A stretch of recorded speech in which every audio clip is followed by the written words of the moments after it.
Here's how you can add 3/16 plus 3/4. So the thing we need to do, we need to get this denominator to be the same. Then we'll just add the numerators and we'll be done.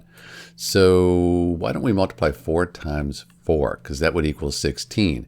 But we also need to multiply the numerator by 4 here as well, because 4 over 4 is just 1. So we're not changing the value here, just the way it's represented.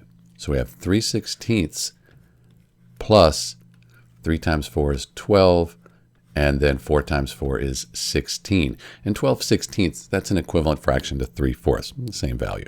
But now we have the same denominator. We just add these numerators here together, and we'll have our final answer. 3 plus 12 is 15.